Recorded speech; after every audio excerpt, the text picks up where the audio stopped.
guy's special. I've been in this game my whole life. I've never seen anything like him. Khamzat Chimaev. Okay, guys, I don't know if I have ever seen a guy look more comfortable in mixed martial art. Do you at all wish maybe this news hadn't got out that you have 2 fights lined up? I'm ready for everything. Like Dana said, not this, you know, in the boxing, brother, like they go 5-6 fights. Why you think about that? This is disrespect. Yeah. One day they do 6 fights, but I can do 10 fights one day. It's part of human nature. Whoever's getting the fucking push, you know what I mean? Whoever's getting hyped like that, a little part of human nature wants to, like, I don't know, see them have their roll slowed, for want of a better description. So this Khazmat hype train, when, if ever, will it be derailed? Is it going to make it to the next stop? Do I want it to make it to the next stop? Do we want it to make it to the next stop? A lot of gibberish there, but...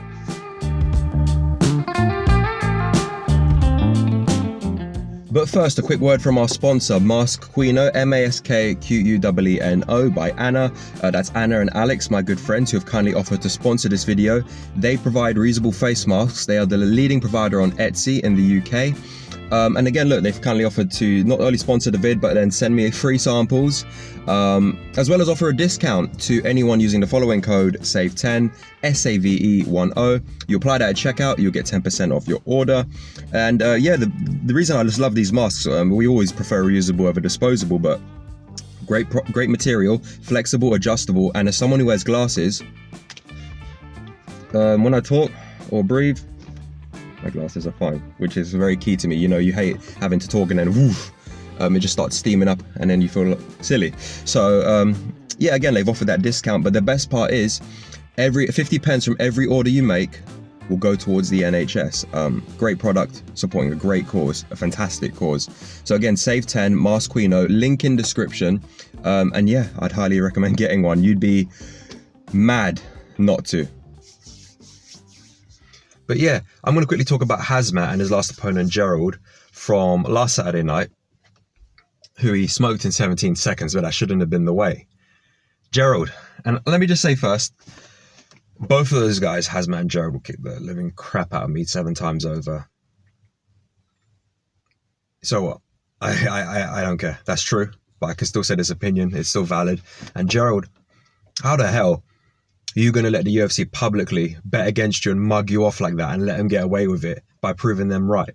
They already booked Khazmat's next fight after you, presuming that he was going to walk through you, which he did. You never let that get to you. That should be the biggest motivator to prove Dana wrong. It must be one of the best feelings in the world. When Ngannou was giving Dana the BBC, did Stipe just stay there and be a cuck? No, he went and proved him wrong. He shut him up big time, and finally, whether he means it or not, after beating Cormier in the trilogy, Dana accepts that Stipe is just so legit. He's a heavyweight GOAT.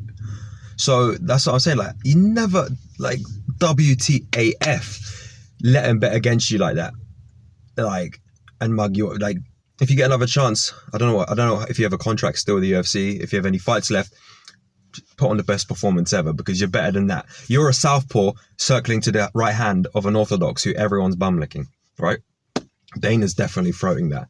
So I appreciate his job as a promoter, but you don't let them do that. As for Khazmat, nothing against him. He is a very entertaining, fantastic fighter, yet to be tested, I think.